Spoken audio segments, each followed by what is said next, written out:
கர்த்தருடைய வார்த்தை நான் திரும்புவோம். யோபு 22வது அதிகாரம், யோபு 22 21வது வசனத்தை நான் வாசிக்கிறேன்.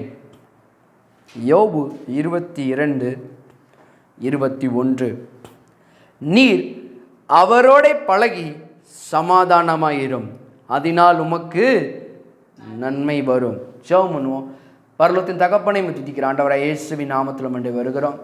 கர்த்தாவே, நீர் நல்லவரும் நன்மை மாத்திரம் செய்கிறபடியால் துதிக்கிறோம். ஆண்டவரே, நம்முடைய வார்த்தைகள் எங்களுக்கு ஜீவனுள்ள பிழைக்கத்தக்க வார்த்தைகளாக இருக்கட்டும். ஆண்டவரே, நம்முடைய வார்த்தைகள் எங்களுக்கு உற்சாகம் அளிக்கக்கூடியதாய், உள்ளத்தை தேற்றக்கூடிய வசனமாய் அது அமையட்டும். மிகப்பெரிய ஒரு மாறுதலை உண்டாக்கும்படி நான் ஜெபிக்கிறேன். தேவனுடைய வார்த்தை அனுப்பின காரியமாய் வாய்க்கும் என்று சொல்கிறேன். வார்த்தைகள் அனுப்பின காரியமாய் வாய்க்கட்டும். கர்த்தாவே, உள்ளத்தை அது தேற்றட்டும், உற்சாகப்படுத்தட்டும். ஆண்டவரே, ஒவ்வொருவரையும் உயர்த்தி விடுற வசனங்கள் இருக்கட்டும். நீ அவிதமாய் செய்கிறீர், அதற்காக உமக்கு நன்றி. இயேசுவின் நாமத்தில் பிதாவே, ஆமென். பாருங்க, வேதம் சொல்லுகிறது, ஒருவன் கிறிஸ்துவுக்குள் இருந்தால் அவன் எப்படி இருக்கிறானா? புது சிருஷ்டியாக இருக்கிறான். பாருங்க, நாம் இந்த பழைய வாழ்க்கைக்குள்ள இருக்கும்போது பாவத்தின் பிடியில் இருக்கிறோம், சாபத்தின் பிடியில் இருக்கிறோம், சந்தோஷம் இல்லாமல் இருக்கிறோம், நிம்மதி இல்லாமல் இருக்கிறோம், சுகம் இல்லாமல் இருக்கிறோம், பலன் இல்லாமல் இருக்கிறோம். சில பேருக்கெல்லாம் ஏண்டா இங்கே இருக்கிறோம் அப்படின்னு ஒரு கேள்வி இருக்குது. ஆனால் நான் சொல்லுகிறேன், நீ வேதம் சொல்லுகிறது, ஒருவன் கிறிஸ்துவுக்குள் இருந்தால் எப்படி இருக்கிறானா? புது சிருஷ்டியாக இருக்கிறான். அப்போ புது சிருஷ்டினா என்ன? முந்தின மனுஷன் பாருங்க, அவனால் அதை என்ன பண்ண முடியல, விட முடியல. அவனுடைய இதை விட முடியல. பாருங்க, எப்படி மேலே வர்றது, எப்படி நன்மைகளை பெற்றுக்கொள்வது என்று தெரிய முடியாமல் திகைத்து கொண்டிருக்கிறான். பாவ பழக்கத்தை மனுஷன் விடணும்னு நினைக்கிறான். ஆனால் ஒரு நாளும் அவன் என்ன பண்ணுறான்? விட முடியல. நியூ இயர் ரெசல்யூஷன்லாம் என்ன எடுக்கிறாங்க? வருஷத்தின் துவக்கத்தில் இன்னைக்கு இந்த குடி பழக்கத்தை என்ன பண்ணுருவேன், நான் விட்டுருவேன். இன்னிலேருந்து இந்த சிகரெட் பழக்கத்தை விட்டுருவேன். இன்னிலேருந்து அந்த கெட்ட காரியங்கள் என்கிட்ட எதாவது இருந்துச்சுன்னா விட்டுருவேன்னு அவங்க தீர்மானம் எடுக்கிறார்கள். ஆனால் எடுத்த தீர்மானம் 1, 2, 3 நாட்களுக்குள்ள என்ன இருக்குது? அது மறைஞ்சு மறுபடியும் பழைய வாழ்க்கைக்குள்ளேயே மனிதன் திரும்புகிறான். பாருங்க, மனுஷன் இன்னைக்கு ஏங்கி தவிக்கிறான். எப்படியாவது இதிலிருந்து வெளியே வரணும், எப்படியாவது தருத்தர நிலைமையிலிருந்து வெளியே வரணும், எப்படியாவது இந்த சாபக்கேடுலேருந்து வெளியே வரணும், எப்படியாவது இந்த பிசாசின் கோளாறுகள்லேருந்து வெளியே வரணும். சில பேருக்கெல்லாம் ஏன் எப்படி இருக்கிறாங்கன்னே தெரியல. மிகுந்த படிப்பு படித்திருப்பார்கள், மிகுந்த நல்ல ஞானம் உண்டாயிருக்கும், பெரிய பெரிய டிகிரி ஹோல்டராக இருப்பாங்க. ஆனால் அவருடைய வாழ்க்கையை பார்த்தோம் என்றால் ஜீரோவாக இருக்கும். ஏன் அப்படி இருக்குது அப்படின்னா, வேதம் சொல்லுகிறது, இந்த உலகத்தின் அந்தகார லோகாதிபதி ஒருத்தர் இருக்கிறான். அவன் என்ன பண்ணுறான்? உலகத்தின் மக்கள் முன்னேற விடாமல் தடுக்கின்ற வாய்ப்புகள் அநேகமாக இருக்கிறது. இந்த உலகம் அப்படிப்பட்ட உலகம்தான். அதனால தான் ஒரு நண்டு கதை சொல்லுவாங்க பாருங்க. ஒரு நண்டை தூக்கி நிறைய உள்ளே போட்டோம்னா அது எப்படியாவது மேலே வர ஒரு நண்டு பார்க்குமா, இன்னொரு நண்டு என்ன பண்ணுமா, காலை பிடிச்சி கீழே இழுத்து விட்டுருமா. அப்படிப்பட்ட உலகத்தில் தான் நாம் வாழ்ந்து கொண்டு இருக்கிறோம் என்பதை மறந்து விடாதீர்கள். ஆனால் உங்களை உயர்த்த ஒருவர் இருக்கிறார். அதுதான் நற்செய்தி. இந்த பாவத்திலிருந்து, சாபத்திலிருந்து, நோயிலிருந்து, நொடியிலிருந்து எல்லாவற்றையும் மாற்றி நல்ல வாழ்க்கையை கொடுக்க ஒருவர் இருக்கிறார். அவர் பெயர் இயேசு. அதைத்தான் யோபு சொல்லுகிறான், நீ அவருடனே பழகி சமாதானமாயிரும், அதனால் உமக்கு நன்மை வரும். இந்த நன்மையெல்லாம் ஏங்கி கொண்டு காத்து கொண்டு இருக்கிறீங்களா? இந்த நன்மை வருமா, இதெல்லாம் எனக்கு நடக்குமா, இதெல்லாம் வாழ்க்கையில் நடந்துச்சுன்னா நல்லா இருக்குமேன்னு ஒவ்வொரு நாளும் எதிர்பார்த்து கீழே போய் கொண்டிருக்கிறீங்களா? நான் உங்களுக்கு நற்செய்தியை சொல்லுகிறேன். இயேசு உங்களுடைய வாழ்க்கைக்குள் வரும்பொழுது வாழ்க்கையை ஒளிமயமாய் ஆக்குவார். வேதம் சொல்லுகிறது, இதோ மனுஷனின் இருதயத்தின் கதவை 2 தட்டி கொண்டிருக்கிறேன், ஒருவன் என் சத்தத்தை கேட்டு. என்னைக்குமே தேவன் வார்த்தையின் சத்தத்தை தான் கொடுக்குறாரு. அந்த சத்தம் இப்போ உங்கள்கிட்ட கேட்டுக்கொண்டிருக்கிறதா? நான் சொல்லுகிற இந்த சத்தம் இந்த சத்தம் கேட்கும் என்றால் வேதம் சொல்லுகிறது, சத்தத்தை கேட்டு கதவை திறந்தால் அவனுக்குள் நான் உட்பிரவேசித்து இன்மையிலும் மறுமையிலும் நான் அவனுக்கு நன்மையை கொடுப்பேன் என்று இயேசு சொல்லுகிறார். அப்போ செய்ய வேண்டிய காரியம் ஒன்றே ஒன்று தான். ஒரு தங்கத்தை கொடுக்க வேண்டியதில்லை, வைரத்தை கொடுக்க வேண்டியதில்லை. தேவன் எதையுமே கேட்கல. பொண்ணை வெளியவா கொண்டு வா எதுவும் கேட்கல, தங்கத்தை கேட்கல, வெளியே கேட்கல. அவர் என்னத்தை கேட்கிறார்? உங்களுடைய உள்ளத்தை, இருதய கதவை கேட்கிறார். ஏனென்றால் இந்த இருதயம் தான் எல்லாவற்றையும் பிறப்பிக்கக்கூடிய ஒன்று. நம்ம என்ன செய்கிறோம் என்பதை ரொம்ப தீர்மானித்து நாம் முடிவெடுக்க வேண்டும். இப்போ இந்த இயேசு உங்களுக்குள் இருக்கிறார், வெளியே இருதயத்தின் கதவை தட்டி கொண்டிருக்கிறார். சத்தத்தை கேட்பவர்களுக்கு நான் சொல்லுகிறேன், கதவை திறந்தால் ஒளிமயமான எதிர்காலம். இல்லை எனில் பழைய பாவ பழக்கங்கள்லேருந்து தான் நாம் மீட்க முடியாத ஒரு போராட்டத்துக்குள்ளே இருப்போம். அதனால தான் நிறைய பேர் முயற்சி பண்ணுறாங்க, கீழே போகிறாங்க. அப்படின்னா இது ஒரு உலகம், சேற்று நிறைந்த சகதி நிறைந்த உலகம் மாதிரி பாருங்க. இந்த சேற்றுக்குள்ளே போய் ஒருத்தர் சிக்கிட்டானா அவன் என்ன பண்ண முடியாது, அவனால் அவனையே என்ன பண்ண முடியாது, மீட்டுக்கொள்ள முடியாது. அவன் அப்படி ட்ரை பண்ணாலும் இன்னும் ஆழத்தில் தான் போவான். அதுதான் பாவம் நிறைஞ்ச உலகத்தில் நாம் வாழ்ந்து கொண்டு இருக்கிறோம். இது நிறைய பேருக்கு புரியவே இல்லை பாருங்க. மனிதனுக்கு இது புரியாத ஒன்றாக இருக்கிறது. ஆனால் தேவனுக்கு இதை புரிந்த காரணத்தினால தான் சேற்றில் இருந்த ஒரு மனிதனை அவனை தூக்கி கொள்ள முடியாது. சேற்றில் இருக்கிற 2 பேர் விழுந்துட்டாங்கன்னா அவன் இவனை தூக்கி விட்டு இவன் தூக்க முடியாது. 2 பேருமே சேற்றுக்குள்ளே தான் இருக்கிறாங்க. முழு உலகமும் பாவ சேற்றுக்குள்ளே தான் இருக்குது. இப்போ இந்த மனுஷனை தூக்கணும் அப்படின்னா வெளியே இருந்து ஒருத்தருடைய உதவி தேவை. அந்த உதவி இயேசு செய்கிறார். கைகளை நீட்டுகிறார். இதோ நான் உன் வலது கையை பிடித்து கொள்கிறேன் என்று அவர் சொல்லுகிறார். நான் உன்னை விட்டு விலகுவதும் இல்லை, உன்னை கைவிடுவதும் இல்லை. அவர் இன்னைக்கு கையை கொடுக்கிறாரு. செய்ய வேண்டியது உங்கள் கையை அவரோடு இணைச்சிக்கணும். அவரோடு அந்த கையை பிடிச்சிக்கிட்டீங்க அப்படின்னா நான் சொல்கிறேன், உங்கள் கையை அவர் இறுக்கமாக பிடிச்சிக்கிடுவார், விட மாட்டார். நீங்கள் பாவத்திலேருந்து மேலே வந்துடலாம், சாபத்திலேருந்து மேலே வந்துடலாம், தரித்திரத்திலேருந்து மேலே வந்துடலாம். இன்னும் என்னென்னலாம் நீங்கள் விட முடியாத மாதிரி சூழ்நிலை இருக்குதோ எல்லாவற்றையும் மாற்றி அமைக்கிறவர் ஆண்டவராக இயேசு கிறிஸ்து. அதனால தான் யோபு சொல்கிறான், அவருடனே பழகி சமாதானமாக இரும், அதனால் உமக்கு நன்மை உண்டாகும். இன்னைக்கு நான் சொல்லுகிறேன், கடவுளோடு பழகுங்கள், நன்மை நிச்சயமாகவே வரும். பழகணும்னா நன்மை வரும், பழகாட்டினா இன்னைக்கு நிறைய பேர் இருக்கிறாங்க பாருங்க, ஏதோ சர்ச்சுக்கு வராங்க, நன்மை நடந்துருச்சுன்னா அடுத்து என்ன பண்ண மாட்டாங்க, ஆளையே காணாமல் போயிடுவாங்க. எங்களுக்கு நிறைய பேருக்கு தெரியும், நல்ல நன்மையை பெற்றுக்கொள்வாங்க, நன்மையை பெற்றதுக்கப்புறம் ஆளை காணாமல் போயிடுவாங்க. ஆனால் தேவன் சொல்கிறாரு, அவருடனே பழகி சமாதானம். சமாதானம் என்னைக்கு இருக்கும்? ஒருத்தருக்கு ஒருத்தர் என்றைக்குமே பழகி கொண்டே இருக்கும்போது தான் அந்த சமாதானத்தின் அந்த உறவே நீடிக்க ஆரம்பிக்கும். அப்படி பழகும் போது தான் இங்கேயும் சமாதானம், போகிற இடத்துலையும் சமாதானமாக இருக்கும். நான் சொல்கிறேன், ஏதோ சின்ன ஒரு காசு வந்தோடனே மனுஷனுடைய புத்தி மாறி விடுகிறது. அதான் வந்துருச்சுல, இனிமேல் எனக்கு எதுக்கு கடவுள்? நான் சொல்கிறேன், கடவுள் தான் உங்களை ஆசீர்வதித்தது. அவர் சொல்கிறாரு, உன்னை மென்மேலும் ஆசீர்வதிப்பேன், நீ மென்மேலும் பலப்படுவாய். பலத்து இருக்கணும் பாருங்க. அதில் எல்லா ரீதியிலும் வெற்றிகரமாக இருக்க வேண்டும் என்றால் தொடர்ந்து அவருடன் உள்ள ஒரு பழக்கம், ஒரு ஐக்கியம் ரொம்ப முக்கியம். சர்ச்சுக்கு கரெக்டான நேரத்தில் வரணும், சரியான வார்த்தையை கேட்கணும். அதனால தான் இங்கே யார் வராங்களோ வரலையோ தேவனுடைய வார்த்தையை சரியாக பிரசங்கம் பண்ணி கொண்டிருக்கிறோம். ஏன் தெரியுமா?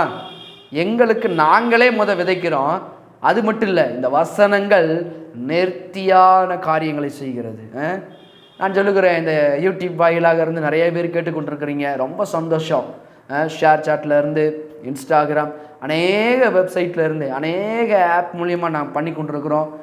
God bless you. கர்த்தர் உங்களை ஆசீர்வதிப்பார். நான் சொல்லுகிறேன், தொடர்ந்து இந்த ஐக்கியம், தேவனோடு உள்ள உறவு, நான் சொல்லுகிறேன், தேவனோடு உள்ள உறவு எங்கே இருக்குது? தேவனுடைய சபையில் தான் இருக்கிறது. தேவன் எழுந்தருளி தம்முடைய ஜனங்களை ஆசீர்வதிக்கிறார். அங்கே தாங்க ஆசீர்வாதமே. ஆசீர்வாதத்தின் ஊற்று எங்கே ஆரம்பிக்குதுன்னா சபையில். அதனால தான் மலையிலேருந்து தண்ணி இங்கே பேரையூர் சைடெலாம் பார்த்தீங்கன்னா வழுக்குப்பாறைன் என்ற ஒரு இடம் இருக்குது பாருங்கள். அன்றைக்கி போயிருந்தோம், தண்ணி கொட்டோன்னு கொட்டுச்சு. ஆனால் அங்கே தண்ணி வரப்போ நிறையா வருது. ஆனால் அது எங்கே ஆரம்பிக்குதுன்னா ஒரு சின்ன ஊற்று, இவ்வளோ தான் இருக்குது, ஒரு சின்ன ஊற்று. அங்கேருந்து தண்ணி மழை பெஞ்சு வடிஞ்சு பாறைகளில் வடிஞ்சு ஏதோ ஒரு இடத்துல ஜாயிண்ட் ஆகி என்ன பண்ணுது, நம்மளுக்கு இவ்வளோ வருகிறது. நான் சொல்லுகிறேன், மனுஷன் ஆசீர்வதிக்கப்பட வேண்டிய ஒரு இடம், அந்த ஊற்று எங்கே ஆரம்பிக்குதுன்னா தேவ சபைதான் அந்த ஊற்று. அந்த ஊற்றில் நம்ம போகும்போது தான் நல்ல ஃப்ரெஷ்ஷான வாட்டரை குடிக்கலாம். அதிலிருந்து எவ்வளவு நன்மைகளை நாம் பெற்றுக்கொள்ளலாம். ஊற்று நிற்குமா? ஒரு நாள் நிற்காது. வற்றாத ஜீவ நீருற்று ஆண்டவராகிய இயேசு கிறிஸ்து, அவர் வற்றாத நீருற்று. இந்த நீருற்று வருஷ கணக்கில் வத்தாமல் வந்துக்கிட்டே இருக்குது. எவ்வளோ பெரிய ஆறுகளையும் குளங்களையும் இதுகளையும் வடிவமைக்கிறது சின்ன நீருற்று. அப்போ நான் சொல்லுகிறேன், இயேசு கிறிஸ்து மகா பெரியவர். அப்போ அந்த நீருற்றை நாம் பருகும் பொழுது, அந்த நீருற்றுக்குள்ள சபைக்குள்ள வரும் பொழுது, அந்த நீருற்று தாகத்தை தீர்க்கிறது. பாவத்தின் எல்லாவற்றையும் கழுவுகிறது இந்த நீருற்று. தரித்திர சாபங்களை முறியடிக்கிறது இந்த நீருற்று. அபிஷேகத்தை கொடுக்கிறது இந்த நீருற்று. எல்லாவற்றிலும் ஜெயத்தை கொடுக்கிறது நீருற்று. இப்படிப்பட்ட தேவன்தான் நம்முடைய தேவன். அவர் பெயர் ஆண்டவராகிய இயேசு கிறிஸ்து. அதனால தான் யோபு சொல்றத பார்க்கிறோம். அந்த ஐக்கியம், அந்த சமாதானம் ரொம்ப முக்கியம். பழகத்தான் எல்லாவற்றிலும் நேர்த்தியான ஒரு ரொம்ப சமாதானம் கிடைக்கும். அதனால தான் அவரோடு உள்ள ஒரு கிறிஸ்தவ வாழ்க்கை தான் ஆசீர்வாதமான வாழ்க்கை, இன்பத்தின் வாழ்க்கை, செழிப்பின் வாழ்க்கை, கொழிப்பின் வாழ்க்கை. நான் சொல்லுகிறேன், அவரோடு உள்ள பழக்கம் நம்மளை உயர உயர உயர கொண்டு செல்வதாக இருக்கிறது.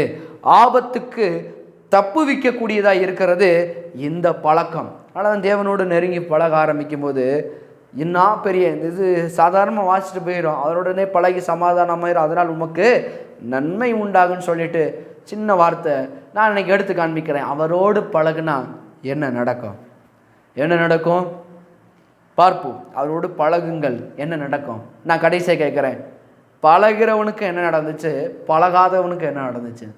அந்த ஐக்கியத்தில், ஜெப ஜீவியத்தில், சர்ச்சுக்கு வந்து சரியாக வார்த்தையை கேட்கும்போது, சரியான தசோபாங்களை காணிக்கையில் கொடுக்கும்போது, தேவனோடு உள்ள உறவில் இருக்கும்போது, தேவனுடைய வார்த்தைக்கு கீழ்ப்படியும் போது என்ன நடக்கும் அப்படின்றத காண்பிக்கிறேன்.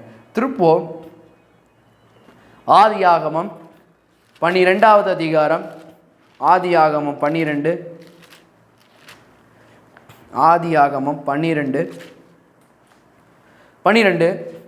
1வது வசனத்தை நான் வாசிக்கிறேன். கர்த்தர் ஆபிரகாமை நோக்கி, நீ உன் தேசத்தையும் உன் இனத்தையும் உன் தகப்பனுடைய வீட்டையும் விட்டு புறப்பட்டு நான் உனக்கு காண்பிக்கும் தேசத்துக்கு போ. தேவன் ஒரு மனுஷனை அழைக்கிறாரு. இங்க பாருங்க, கடவுளோடு உறவு கொள்ள அழைக்கிறாரு. எப்பா, நான் உனக்கு காண்பிக்கும் சொல்ற தேசத்துக்கு போ. அவங்க சொன்னாங்க, இவங்க சொன்னாங்க, அவர் சொல்றாரு, இல்லை, நான் உனக்கு என்ன தேசத்தை காண்பிக்கிறேன், அந்த தேசத்திற்கு போ. நீ போய் ஒன்றும் இல்லாமல் போவ அப்படின்னு தேவன் சொல்லலை. அதனால தான் அவர் சொல்லுக்கு கீழ்ப்படியும் போது, அவருடனே பழக என்ன நடக்கும்? ஒரு மனுஷனை அழைக்கும் போது வெறுமையாய் அவர் அழைக்கவில்லை. அழைச்சிட்டு ஆபிரகாமை அடுத்த வார்த்தையை சொல்றாரு. 2:3 நான் உன்னை பெரிய ஜாதியாக்கி உன்னை ஆசீர்வதித்து உன் பேரை பெருமைப்படுத்துவேன். நீ ஆசீர்வாதமாயிருப்பாய். உன்னை ஆசீர்வதிக்கிறவர்களை ஆசீர்வதிப்பேன், உன்னை சபிக்கிறவனை சபிப்பேன். பூமியில் உள்ள வம்சங்கள் எல்லாம் உனக்குள் ஆசீர்வதிக்கப்படும் என்றார். பாருங்க, 4வது வசனம். கர்த்தர் ஆபிரகாமுக்கு சொன்னபடியே அவன் புறப்பட்டு போனான், லோத்தும் அவனுடனே கூட போனான். பாருங்க, தேவன் கொடுத்த ஆசீர்வாதம் யாருக்குரியது? ஆபிரகாமுக்குரியது. ஆனா தேவனுடைய வார்த்தைக்கு, சொன்ன வார்த்தைக்கு கீழ்ப்படிஞ்சு இவன் போகிறான். போகும்போது யாரை கூட்டிட்டு போறான்? லோத்து, அவனுடைய சகோதரர் லோத்துவையும் கூட்டிட்டு போறான். இப்ப கூட்டிட்டு போகும்போது என்ன நடக்குது? நான் சொல்லுகிறேன், இந்த 2 பேர்ல இருந்து தான் மிகப்பெரிய காரியங்களை இன்று நாம் கற்றுக்கொள்ள போகிறோம். ஆபிரகாம் யார், லோத்து யார்? ஆபிரகாம் யாருக்கு சொல்லுக்கு கீழ்ப்படிந்து வந்தா? தேவனுடைய வார்த்தைக்கு கீழ்ப்படிஞ்சு வந்தான். ஆனால் லோத்து தேவனுடைய வார்த்தைக்கும் கீழ்ப்படியல. அவர் சொல்லி வலைய வரல. யாரோட கூட ஒட்டி வந்துட்டான்? ஆபிரகாம். நான் நினைக்கிறேன் ஆபிரகாம் ஆசீர்வதிக்கும் போது இந்த லோத்து எங்கேயாவது இருந்து கேட்டிருப்பான் போல. பாடுறா, என்ன மாதிரி ஒரு பெரிய பெரிய வார்த்தை இந்த கடவுள் உனக்கு சொல்றாரு. நான் உன்னை பெரிய ஜாதியாக்குவேன், உன்னை ஆசீர்வதிப்பேன், உன் பேரை பெருமைப்படுத்துவேன், நீ ஆசீர்வாதமாக இருப்பாய், உன்னை ஆசீர்வதிப்பேன், உன்னை சபிக்கிறவர்களை சபிப்பேன், பூமியில் உள்ள வம்சங்கள் எல்லாம் உனக்குள் ஆசீர்வதிக்கப்படும். என்ன மாதிரி வார்த்தை! வாயை பொழந்து நின்றுப்பான். ஆத்தாடி, இவனுக்கு மட்டுமா அது போகணும், கூட சேர்ந்து நம்மளும் போயிடலாம். அதனால தான் சொல்லுவாங்க, பூவோடு சேர்ந்த நாரும் மனம் பெறும். நான் சொல்கிறேன், ஆபிரகாம் தேவனுடைய வார்த்தைக்கு போகும்போது இவனும் உள்ளே ஓடிட்டான் பாருங்க. அந்த வார்த்தைக்கு நேராக கீழ்ப்படிஞ்சு, நான் சொல்கிறேன் ஆபிரகாமுக்கு உதவி செய்யும்படியாக வந்தான் சொல்ல போனால் இல்லை. நிறைய பேர் அப்படி நினைக்கக்கூடாது. ஆபிரகாமுக்கு சொல்லப்பட்ட வார்த்தைகளை, அந்த வார்த்தைகளை நம்புகிறான், அவனும் நம்புகிறான். எனக்கு இப்படியாவது ஆசீர்வாதம் வேணும். ஆனால் ஆபிரகாம் பாருங்க, தேவனுடைய சொல்லுக்கு தான் கீழ்ப்படிந்தான். சொன்னார் நான் போகிறேன் என்று அவன் கிளம்புறான். அவனோடு ஒட்டி கொண்டவன் தான் லோத்து. இப்போ பாருங்க, கர்த்தரை நேசிப்பவன் ஆபிரகாம். எப்படி சொல்றீங்க பாஸ்டர்? ஆதியாகமம் 12:8. பின்பு அவன் அவ்விடம் விட்டு பெயர்ந்து பெத்தேலுக்கு கிழக்கே இருக்கும் மலைக்கு போய் பெத்தேல் தனக்கு மேற்காயும் ஆயி கிழக்காவும் இருக்க கூடாரம் போட்டு அங்கே கர்த்தருக்கு ஒரு பலிபீடத்தை கட்டி கர்த்தருடைய நாமத்தை தொழுது கொண்டான். கர்த்தரோடு உள்ள ஐக்கியத்தை ஆரம்பிச்சிட்டான். அந்த கர்த்தரை ஆராதிக்கிறது, கர்த்தரை மேன்மைப்படுத்துறது. ஆனால் லோத்து பண்ணானா? பண்ணலை. ஆபிரகாம் அதை விசுவாசித்தான், தேவனை விசுவாசித்தான், தேவனுடைய காரியங்களை விசுவாசித்தான். அவன் பாருங்க, அவன் கர்த்தருடைய நாமத்தை தொழுது கொள்ள ஆரம்பித்தான். என்ன மாதிரி பாருங்க. நான் சொல்லுகிறேன், அவரோடு பழக பழக பழக எல்லாம் நன்மைக்கு எதுவாக நடக்கும். அவ பாருங்க, லோத்து ஆபிரகாம் இருவருமே ஆசீர்வதிக்கப்பட்டார்கள். ஏன்னா தேவனோடு அந்த பழக்கம் இருக்கும்போது தேவனுடைய வாக்குத்தத்தங்கள் எல்லாம் அப்படியே அவர்கள் மேலே பலிக்கும். அவரோடு பழக்கம் இல்லாட்டினா தேவனுடைய வாக்குத்தத்தங்கள் ஒரு நாளும் பலிக்காது. நான் கொஞ்ச நேரம் தானே பண்ணுறேன், நான் அதை கொஞ்ச நேரம் தானே பண்ணுறேன், தவறு, முடிஞ்சிச்சு. பழக வேண்டும், அவரோடு உறவாட வேண்டும். உறவாடும் பொழுதுதான் வெற்றி கிடைக்கும். இன்னைக்கு கேட்டுட்டு நீங்கள் போனாலும் நீங்கள் என்னெல்லாம் எதிர்பார்க்குறீங்களோ அதெல்லாம் நடக்கவே நடக்காது. சுத்தமாக எப்போ நடக்கும்? தேவனோடு உறவாடுதல் இருக்கணும், தேவனோடு உள்ள ஐக்கியம் கூட இருக்கணும். ஒன்றை எதிர்நோக்கி காத்து கொண்டு ஜெபித்து கொண்டு இருக்கிறீங்களா? வெறும் ஜெபித்தால் மட்டும் பற்றாது, தேவனோடு உள்ள உறவு எடுக்கணும், ஜெபம் தொடர்ந்து இருக்கணும், தேவனுடைய வார்த்தையை நம்பணும், தேவனுடைய மகத்துவங்களை நம்பணும், அதை பார்த்து கொண்டே இருக்க வேண்டும். பார்க்க பார்க்க பார்க்க தேவன் நமக்கு நன்மை செய்கிறவராய் நாம் மாறுவதை நாம் பார்க்க முடியும். தேவன் ஏற்கனவே நன்மை செய்கிறாரு. ஆனால் நான் சொன்ன மாதிரி தேவனை நோக்கி நம்ம பார்க்கணும். நாம் நோக்கி பார்க்கும்போது பிழைப்போம். பாருங்க, ஆதியாகமம் 13:2. ஆபிரகாம் மிருக ஜீவன்களும் வெள்ளியும் பொன்னுமான ஆஸ்திகளை உடைய சீமானாயிருந்தான். இப்ப பாருங்க, இப்ப லோத்த பாருங்க, 13:5-6 பாருங்க. ஆபிரகாமுடனே வந்த லோத்துக்கும் ஆடு மாடுகளும் கூடாரங்களும் இருந்தன. அவர்கள் ஒருமித்து குடியிருக்க அந்த பூமி அவர்களை தாங்கக்கூடாது இருந்தது. அவருடைய ஆஸ்தி மிகுதியா இருந்தபடியால் அவர்கள் ஒருமித்து வாசம் பண்ண ஏதுவில்லாமல் போயிற்று. என்ன மாதிரி பாருங்க, 2 பேருடைய ஆசீர்வாதம் வருது. இப்ப 2 பேரும் தாங்கக்கூடாதுதான் இருக்கிறனால என்ன பண்றாங்கன்னா, லோத்துவும் இப்ப ஆபிரகாமும் புரியுறாங்களா? கவனிங்க, ஆசீர்வாதம் ஆபிரகாமுக்கு கொடுக்கப்பட்டது. இப்போ ஆபிரகாமை ஒட்டி கொண்டனால தான் இவனுக்கு ஆசீர்வாதம். அதனால தான் சபையோடு என்னைக்கு நாம் ஒட்டி கொள்கிறோமோ, சபைதான் வாஞ்சை, சபைதான் என்னுடைய மூச்சு. எங்கே போனாலும் சபைக்கு ஞாயிற்றுக்கிழமை அட்டன் பண்ணும் பொழுது தேவனுடைய மகத்துவங்களை நாம் பார்க்க முடியும். இங்கே எதுக்கு இப்படி ஒரு இதை சர்ச் ரெடி பண்ணி வேணாம்னு கேட்டு எது கத்திக்கிட்டு இருக்கோம் வார வாரம்? ஏன்னா தேவனுடைய ஐக்கியங்கள் வார்த்தைகள் இங்கே போதிக்கப்படுகிறது. ஒரு ஐக்கியம் பாருங்கள். 6 நாள் உலகத்தின் வேலை பார்க்குறோம், அங்கே போகிறோம், மண்டையில் நிறையா காரியங்கள் இருக்குது. சில நேரங்களில் முயன்று தோல்விக்குள்ளாகிறோம், எப்படியாவது வந்துடும் நினைக்கிறோம். ஆனால் சபைக்கு வரும்போது தேவன் நம்மளை உற்சாகப்படுத்துகிறார். தேவனுடைய வார்த்தை நம்மளை என்ன பண்ணுகிறது தான், அனல் மூட்டி எழுப்புகிறது. செய்ய முடியாத காரியங்களை செய்யக்கூடிய பலனை தேவனுடைய வார்த்தை நமக்கு கொண்டு வருகிறது. அதனால தான் சபை ரொம்ப முக்கியம். அதான் சொல்லுகிறேன், இன்றைக்கி உங்கள்கிட்ட ஒன்றும் இல்லாத பரவாயில்ல பாஸ்டர், என்கிட்ட ஒன்றுமே இல்லை, எனக்கு எதுவுமே இல்லை அப்படின்னு நான் சொல்லுகிறேன், சபைக்கு தொடர்ந்து வந்து வார்த்தைகளை கேட்பீர்கள்னால் இருந்த வண்ணத்தில் இருக்க மாட்டீங்க. சில பேர் பிரச்சனைனோடனே ஓடி போயிடுறது. இல்லை இல்லை இல்லை, பிரச்சனை மத்தியில் நிற்கணும், தேவன் விளக்கி பாதுகாப்பார். அதனால்தான் அவரோடு பழக்கம் வச்சுக்கிட்டே இருக்கணும். பிரச்சனை நேரங்களில் பழகணும், போராட்ட நேரங்களில் இன்னும் அதிகமாய் பழகும்போது போராட்டங்கள் பிரச்சனைகள் எல்லாம் ஒரு முடிவுக்கு தேவனை கொண்டு வருவார். இப்போ லோத்து பாருங்க, ஆசீர்வதிக்கப்பட்டோன்னே அவன் மண்டை இப்போ கலருது பாருங்க. என்னால தான் எல்லாம் நடக்குதுன்ற மாதிரி என்ன பண்ணுறான் லோத்து. இப்போ ஒரு பூமியை பார்க்குறான், பார்த்த பூமியை பாருங்க. 13:11. அப்போது லோத்து யோர்தானுக்கு அருகான சமபூமி முழுவதையும் தெரிந்து கொண்டு கிழக்கே பிரயாணப்பட்டு போனான். இப்படி அவர்கள் ஒருவரை ஒருவர் விட்டு, யாரை விட்டு பிரிகிறான்? உண்மையிலேயே சொன்னா கர்த்தருடைய வார்த்தையை விட்டு பிரிகிறான், கர்த்தரை விட்டே பிரிகிறான். ஆபிரகாம் தேவனுடைய மனுஷன். அதனால தான் ஊழியக்காரர்களையும் அந்த ஊழியக்காரரை விட்டு பிரியும் போது என்ன இருக்காது, அந்த ஆசீர்வாதம் கிடைக்காது. சபை ஊழியர்கள் விட்டு பிரியும் போது தேவனுடைய எல்லா ஆசீர்வாதங்களையும் நம்ம இழக்க நேரிடும். நம்ம நினைக்கலாம் சரி இப்போ போகாமல் நல்லா இருக்கிறோம் அப்படின்னு. இல்லை இல்லை இல்லை, என்ன நடக்குதுன்னு கவனிங்க. நல்ல தேசத்துக்கு தான் போகிற மாதிரி இருந்துச்சு, கொஞ்சம் கவனிங்க என்ன நடக்குதுன்னு. 12வது, ஆபிரகாம் கானான் தேசத்தில் குடியிருந்தான்.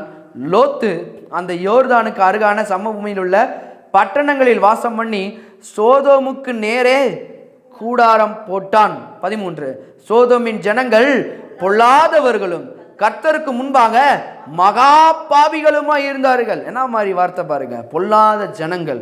லோத்து தெரிந்து கொண்ட ஒரு இடம் எப்படிப்பட்ட இடமா, பொல்லாத ஜனங்கள் உள்ள ஒரு இடம். அவனால் என்ன பண்ண முடியாது, ஒரு நாளும் மேன்மை அடைய முடியாத அளவுக்கு இருக்கிற ஒரு இடம்தான். கடவுளை உண்மையாக தேடாத மனிதர்கள் அங்கே இருக்கிறாங்க. அவர்களுக்கு போய் பயந்து கொண்டு என்ன பண்ணுறான் பாருங்க, அந்த இடத்த சூஸ் பண்ணுறான். பார்க்கறதுக்கு அழகா இருக்குது, பச்சை பசேன்னு இருக்குது பாருங்க. இன்னைக்கும் நிறைய பேர் அதை தான் தெரிந்து கொள்கிறார்கள்.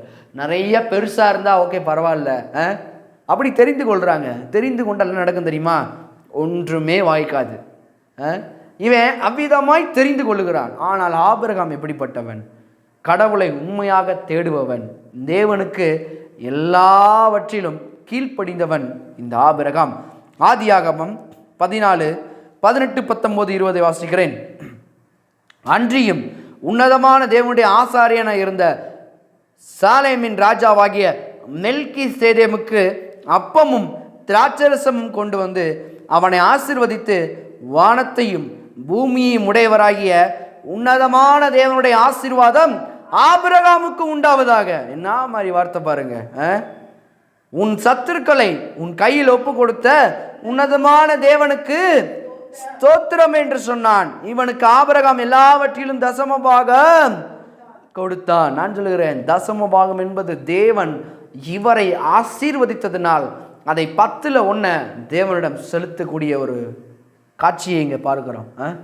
என்ன மாதிரி இது பாருங்க. இவன் நினைச்சிருக்கலாம், நான் வந்துட்டேன், நான் இப்போ பெரிய ஆள் ஆகிட்டேன். இல்லை இல்லை, தேவனுடைய வார்த்தை அழைத்தது. இன்னைக்கும் உங்களை அழைச்சிருக்குதுன்னா தேவன் உங்களை ஆசீர்வதித்து பெரிய காரியங்களை உங்கள் வாழ்க்கையில் செய்ய முடியும், உங்களை உயர்த்த முடியும், உங்களை மேலே தூக்கி வைக்க முடியும். இந்த தேவனுடைய வார்த்தை ஆசீர்வாதமே இல்லை அப்படின்னா ஆசீர்வாதத்துக்குள்ள வழிநடத்த முடியும் தேவனுடைய வார்த்தை. பாருங்க, அன்னைக்கு ஒரு வத்தலகுண்டுலேருந்து ஒரு அம்மா ஃபோன் போட்டு கேட்டாங்க, ஜெபம் பண்ணுறதுக்காக கால் பண்ணாங்க. அவங்க சொல்லும்போது சொன்னாங்க, ஐயா நான் ஒரு ஹெட் மாஸ்டராக இருக்கிறேன், ஒரு பள்ளிக்கு தலைமை ஆசிரியராக இருக்கிறேன். அவங்க சொல்லும்போது சொன்னாங்க, நான் வெறும் நிறைய பேர் நினைக்கிறாங்க நான் தலைமை ஆசிரியர், இவங்க பாருங்க எவ்வளவு சந்தோஷமாக இருக்கிறாங்க, எவ்வளவு இதாக இருக்கிறாங்க. அவங்க சொன்னாங்க நான் அவ்வளவு பொறுப்பையும் நான் தாயா பார்க்குறேன். சில டீச்சர்கள்லாம் ஒர்க் பண்ணாமல் இருக்கும்போது நான் என்ன பண்ணுவேன் அப்படின்னா அவங்களுடைய ஒர்க்கையும் நான் தான் பார்த்தாகணும், இல்லைனா என் மேலே தான் என்ன ஆகும், ரிமார்க் ஆகும். ஸோ நான் கேர்ஃபுல்லாக ஒன்று ஹேண்டில் பண்ணுறேன். வீட்டுக்கு வந்தால் தலை அவ்வளவு வலிக்கும், இதை என்னால் ஸ்மூத்தாக ஹேண்டில் பண்ண முடியல. நானும் எத்தனையோ தடவை போராடி பார்க்குறேன். ஆனால் உள்ளத்தில் அவ்வளவு வேதனை இருக்குது. சில பேரை பார்க்கும்போது அவ்வளவு நன்மை செய்கிறேன், ஆனாலும் அந்த ஜனங்கள் என்னோட சுற்றி இருக்கிற டீச்சர்ஸ் சில பேர்லாம் தீமை செய்கிறவர்களாக இருக்கிறாங்க. அந்த அம்மா சொல்லும்போது நான் ஒரு வார்த்தை சொன்னேன், கர்த்தரை இன்னும் அதிகமாக நேசிங்க, கர்த்தரிடத்துல இன்னும் அதிகமாக பழகுங்க. அந்த ஹெட்மாஸ்டர்கிட்ட நான் தான் சொன்னேன், அதனால் ஆழமாக இன்னும் கர்த்தரை பிடிச்சிக்கோங்கம்மா, கர்த்தர் உங்களை எல்லாவற்றிலுக்கும் விலக்கி பாதுகாப்பார். ஜெபம் பண்ணுவோம், கர்த்தர் எல்லாவற்றையும் உங்களுக்கு நேர்த்தியாய் மாற்றி தருவார். ஜெபம் பண்ணோம். அடுத்த ஒரு மாதம் கழித்து கால் பண்ணாங்க, பாஸ்டர் நீங்கள் சொன்ன மாதிரியே, நீங்கள் ஜெபிச்ச மாதிரியே இப்போ உள்ளே போகும்போது இன்னும் தேவனுடைய வார்த்தையை அதிகமாக பிடிச்சிக்கிறேன், வார்த்தையை சொல்கிறேன், இன்று கண்ட எகிப்தியனை இனி நான் காணாது இருப்பேன், எனக்கு விரோதமாய் வருகிறவர்கள் ஒரு வழியாய் வருவார்கள், 7 வழியாய் ஓடி போவார்கள் என்ற வார்த்தையை நான் சொல்லும்போது நான் சொல்கிறேன், உண்மையிலேயே அத்தனை பேர் எனக்கு விரோதமாக இருந்தாங்க, இப்போ ஒரு மனுஷன் கூட எதிர்த்து நிற்க முடியல, வரவங்களெல்லாம் எப்படி ஓடுறாங்கன்னு தெரியல. நான் சொல்கிறேன், வெற்றிகரமாய் ஆக்கினது தேவனுடைய வார்த்தை. அவரோடு பழகும்போது உங்களை அவர் சமாதான தாபரங்களில் நிலைத்திருக்க பண்ணுவார். அந்த பழக்கம் மிக மிக மிக முக்கியம். அதனால தான் அந்த அம்மா சொன்னாங்க, உண்மையிலேயும் உண்மை பாஸ்டர், தேவனோடு உள்ள ஒரு பழக்கம் மிகப்பெரிய ஒரு வெற்றியை கொண்டு வரும் அப்படின்னு. நான் சொல்லுகிறேன், ஒரு டிப்ரெஷனில் இருக்கிறீங்களா, ஒருவேளை இந்த மாதிரி பிரச்சனைகளோடு இருக்கிறீங்களா, நான் சொல்லுகிறேன், தேவனோடு உள்ள பழக்கத்தை உறுதிப்படுத்துங்க, தேவனோடு உள்ள வார்த்தையை உறுதியை பிடிச்சுக்கோங்க, மகா பெரிய அற்புதங்களை செய்வார். இவன் பாருங்க, ஆபிரகாம் எல்லாவற்றிலும் தேவனுக்கு கீழ்ப்படிந்து நடந்தான் பாருங்க. தனக்கு கிடைச்ச ஆசீர்வாதங்கள்ல தசமபாகம் செலுத்துகிற மனுஷனா இருந்தான். அதனாலதான் 10ல் 1 பங்கு கர்த்தருக்கு என்ன பண்ணணும், கொடுக்கும் பொழுது இவன் பாருங்க உள்ளத்துல இருந்து கொடுத்தான். நிறைய பேர் பாருங்க, சில பேர் வேண்டாம் வெறுப்பாலாம் கொடுக்கவே தேவையில்லை, அதை என்ன பண்ணுங்க, நீங்களே உங்கள் சட்டை பாய்க்கில் வச்சுட்டு வீட்டுக்கு போய்கிட்டே இருக்கலாம். ஆனால் உற்சாகமாய் கொடுக்கிற இடத்தில் தேவன் பிரியமாய் இருக்கிறார். இதெல்லாம் மண்ட மூளை நிறைய யோசிக்குது, படித்தவர்களுக்கு நிறையா. அதனால இன்னொருத்தர் எனக்கு ஃபோன் பண்ணார், தசமமாக அப்படி கொடுக்கணுமா அப்படின்னு. கொடுக்காத, போயிட்டு வா, உன்னை யார் இப்போ கொடுக்க சொன்ன, நீங்கள் தானே சொன்னீங்க, நான் உனக்கு சொன்னேன்னா யாருக்கு சொன்னேன் அப்படின்னா, தேவனை மிக உறுதியாய் பழகுகிற ஒரு மனுஷன், பழகிறவனுக்கு தெரியும் என்னை ஆசீர்வதிச்சது தேவன் தான் என்று. அப்படிப்பட்ட மனுஷன் என்ன பண்ணுவான்னு தெரியுமா, உள்ளத்திலிருந்து என்னை ஆசீர்வதிக்கிற கர்த்தருக்காக இன்னும் நான் அநேகமாக கொடுப்பேன், கொடுக்க. அதனால தான் விதைப்பும் அறுப்பும் சீதளமும் உஷ்ணமும் மாரிக்காலமும் கோடைக்காலமும் ஒரு நாளும் அழிந்து போவதில்லை. இன்னைக்கு மனுஷனுடைய எண்ணம் எப்படின்னா, கடவுள் எனக்கு எல்லாத்தையும் கொடுக்கட்டும் அப்படின்னு நினைக்கிறான். இல்லை, தவறு. பூமி கிட்ட போய் விவசாயி விதைக்கிறான், நீ எனக்கு நெல்லை கொடு, அரிசி நெல்லை கொடு, நான் உனக்கு அப்புறம் அந்த நெல்லோட விதையை கொடுக்குறேன் அப்படின்னா பூமி சொல்லும், முட்டா பயல, நீ எனக்கு கொடுத்துட்டா நான் என்ன பண்ணுவேன், விதைப்ப, உனக்கு அறுவடைய 100 தருவேன், நீ போடுறது ஒரு விதை, அந்த ஒரு விதையிலிருந்து எத்தனை இது வருது. கொய்யா காயோடைய பாருங்க, அந்த ஷீட், அந்த விதையை உள்ள போடுறீங்க, அதுலேருந்து ஒன்று தான் வருதா. ஒரு மரம் அது பாருங்க செழித்து வளர்ந்து ஓங்குகிறது, அது கிட்டத்தட்ட 1000 கனிகளை தருகிறது. நான் சொல்கிறேன், அப்படியே 1000 கனி முடிஞ்சிருச்சா, திரும்ப அந்த ப்ராசஸ், அதனுடைய காலத்தில் திரும்ப ஆசீர்வாதங்களை தந்து கொண்டே இருக்கிறது. ஒரு விதை அத்தனை ஆசீர்வாதங்கள். நான் சொல்லுகிறேன், தேவனுக்கு பயந்து, தேவனுடைய வார்த்தைக்கு பயந்து நாம் அதை விதைக்கும் பொழுது, இதுதான் இது விதைப்பும் அறுப்பும் ஓமையை புரிந்து கொள்ள வேண்டும். 10ல் 1 கேட்குறாரு அப்படின்னா அவருடைய நன்மைக்காக அல்ல, உங்களுடைய நன்மைக்காக கேட்கிறார். இன்னைக்கு நிறைய பேர் பாருங்க அதை தவறா புரிந்து கொள்ளக்கூடிய வாய்ப்புகள் அதிகம். ஆனா இங்க ஆபிரகாம் தேவனோடு பழக பழக பழக நல்ல காரியங்களை சிந்திக்க ஆரம்பிக்கிறான். ஆபிரகாமுக்கு தெரியும் ஆசீர்வாதத்துக்கு காரணர் இயேசு. நான் சொல்லுகிறேன், எல்லாவற்றிலும் பெருக்கம் கர்த்தருடைய பழகும் போது எல்லாவற்றிலும் பெருக்கம் உண்டாகுவதை காண்பீர்கள். இவன் எல்லாவற்றிலும் உண்மையா இருக்கிறான், தசமம் கொடுக்கிறான், தேவனுக்கு கீழ்ப்படுகிறான், விருத்த சேதனம் பண்றான், எல்லாவற்றிலும் கீழ்ப்படிந்த ஒரு மனிதனுக்கு கிடைக்கும் பெருக்கத்தை, கர்த்தர் கொடுக்கும் பெருக்கத்தை இன்னைக்கு பாருங்க. அவனுக்கு பிள்ளை இல்லாமல் இருந்ததை பார்க்கிறோம். ஆதியாகமம் 15வது அதிகாரம் 2 பாருங்க. அதற்கு ஆபிரகாம், கர்த்தராகிய ஆண்டவரே, அடியனுக்கு என்ன தருவீர்? நான் பிள்ளை இல்லாமல் இருக்கிறேனே, தமஸ்கு ஊரானாகிய இந்த எலியேசர் என் வீட்டு விசாரணை கர்த்தராய் இருக்கிறானே என்றான். இப்ப பாருங்க, பிள்ளை இல்லாமல் இருக்கிறத சொல்றான் தேவன்கிட்ட. இப்ப பாருங்க, ஆதியாகமம் 15:4. அப்பொழுது கர்த்தருடைய வார்த்தை அவனுக்கு உண்டாகி, என்னைக்குமே கர்த்தருடைய வார்த்தை, அதனாலதான் சபையில தான் தேவனுடைய வார்த்தை இன்னைக்கு உண்டாகி கொண்டிருக்கிறது. அதனாலதான் இன்னைக்கு சபையை வைத்திருக்கிறார். அன்னைக்கு அவங்களுக்கு சபை கிடையாது, அன்னைக்கு அவங்களுக்கு எதுவுமே கிடையாது. தேவன் டைரக்டா பேசுறாரு. இன்று தேவன் பேசுகிறது சபையில் எழுந்தருளி தேவன் என்ன பண்றாரா, அவர் கொடுக்கிற ஆசீர்வாதமான வார்த்தைகளை கொடுத்து அவர்களை ஆசீர்வதிக்கிற தேவன். அவர் கர்த்தருடைய வார்த்தை சொன்னதுக்கு அப்புறம் என்ன நடக்கும் பாருங்க. அவனுக்கு உண்டாகி, இவன் உனக்கு சுதந்திரவாளி அல்ல, உன் கற்பை பிறப்பாய் இருப்பவனே உனக்கு சுதந்திரவாளியா இருப்பான் என்று சொல்லி 5:6 அவர் அவனை வெளியே அழைத்து, நீ வானத்தை அண்ணாந்து பார், நட்சத்திரங்களை என்ன உன்னாலே கூடுமானால் அவைகளை என்ன என்று சொல்லி, பின்பு அவனை நோக்கி, உன் சந்ததி இவனமாய் இருக்கும் என்றார். அவன் கர்த்தரை விசுவாசித்தான், அதை அவர் அவனுக்கு நீதியாக எண்ணினார்.